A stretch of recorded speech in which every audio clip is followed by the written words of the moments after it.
Michael, they asked Steve Labate if he would sign the Grover Norquist pledge not to raise taxes under any circumstances for anyone. Would you sign that, or what would you do about that? Steve. No, I would not sign it. In fact, I think once these politicians, and you see it all the time, they all pledge something: not to raise taxes, not to hire a lobbyist, not to do this, to do this, to do not do one thing or the other. The fact is, I would not make any pledges except I would take the oath of office and I would pledge to uphold the Constitution of the United States. Those are the pledges that a congressman should make.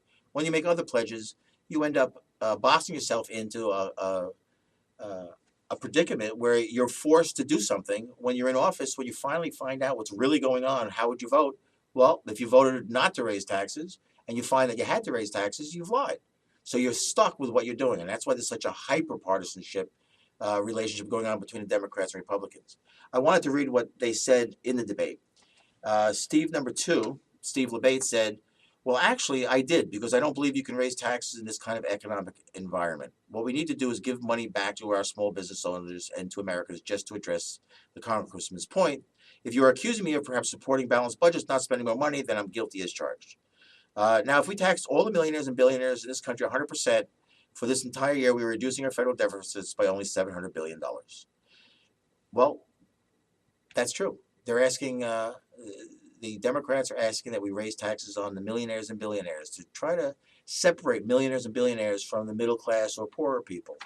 And, you know, the fact is, with so many millionaires and billionaires, and I know a couple of them, and none of them have a problem with paying more of their fair share, as they say. The problem is they don't want to put money in and waste it on a bloated government that just wastes the money. You know, if you want to ask them to raise their fair share, I say, yeah, let's get them together. Let's ask them what more would they be willing to put in, and what would they do with it? And then let's hear what they would do with it, because they would do things that make sense, not do things that are designed to just divide people and divide the country.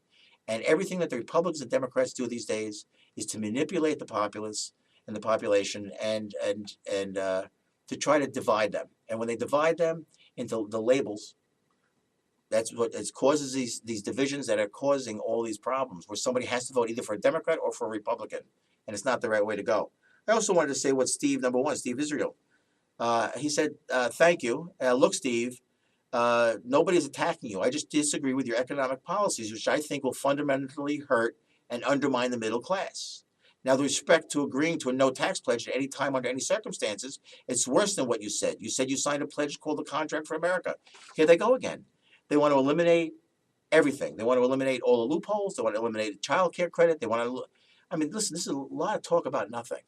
They're trying to demonstrate that they both have the equal opportunity to devastate the American public. The Democrats want to talk about how they're all for the middle class. They accuse the Republicans of talking all about not raising taxes on the millionaires and billionaires.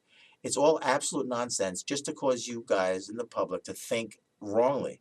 You've got to think of what is the right thing to do. And the right thing to do is, yes, of course, everybody has to pay a fair share. But what's a fair share when the government is wasting so much money? I said it before, we have 900 military bases in 136 countries. Do you know what that costs? It's absolutely preposterous. And if you're going to keep that, and Romney says that he'll keep it, and Obama says that he'll keep it, so no matter who wins, they're going to keep spending this huge amount of money on a bloated federal government that's going to grow in size. Our debt of $16 trillion is going to grow and grow, and there's no relief in sight, because they're not thinking on how to actually do what's right for the American people. And that's what libertarians want to do. They want the American people to get a fair shake. And let me tell you, we're not getting a fair shake. Michael, News 12 asked Steve Labate that critics would say that signing the Grover Norquist pledge would take away his ability to think independently and work for his district. Do you disagree or agree with this? Well, I hate that question, because it's clear that News 12 has a preference for the Democrat, that their parent company donated $40,000 to his campaign. That was a setup question for Steve Labate. And unfortunately, I happen to think that it's true that when you sign a pledge like that, how could you possibly maintain and think independently. The problem is with the Republican in this race is that he's not going to think independently. He's going to go. He's a good Republican, and that means he's going to vote Republican, Republican, Republican, just like the Democrat is going to vote Democrat, Democrat, Democrat. And where do we, as the American people, end up? Nowhere. Nothing's going to improve. Nothing's going to be back to where it should belong. So, although I think it's an unfair question, and it was stacked to slam Labate, I have to say that he should not have signed a pledge, in my opinion. That's why I'm not signing any pledges, but the pledge to uphold the Constitution of the United States. If Israel attacked Iran, what should the United States do? And would you support getting the United States involved once again in a Middle East military engagement in a foreign war? That was a question that was asked of the two Steves in the debate, and I want to just read their answers if that's okay. Steve 1, Israel, he's responded, yes, on military issues, on national security, and foreign policy, I tend to agree and lean to the right. I have been an outspoken advocate for the state of Israel. So in other words, he believes that we should take Israel's side and support an attack on Iran and get ourselves involved in another military conflict. Steve Labate, Steve 2, answered, well, if Israel attacked Iran, I don't believe Israel requires our help, but if they did, we would be there without question. We need to support Israel.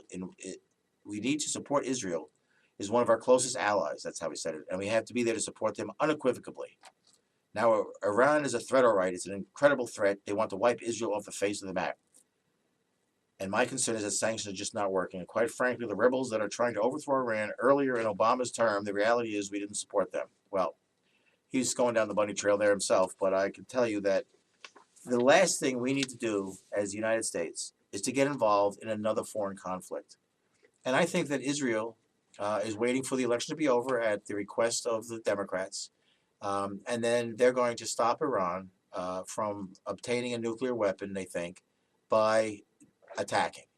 And we're going to be forced, or the Democrat Republican, the one party of the two that includes the two of them, are going to get us involved again. And we're going to be involved in a long, drawn-out another war because we don't seem to learn our lessons from Afghanistan, Iraq, Iran. Is going to be just another Iraq, and here we go again. So no, I would not support the U.S. becoming involved in a conflict.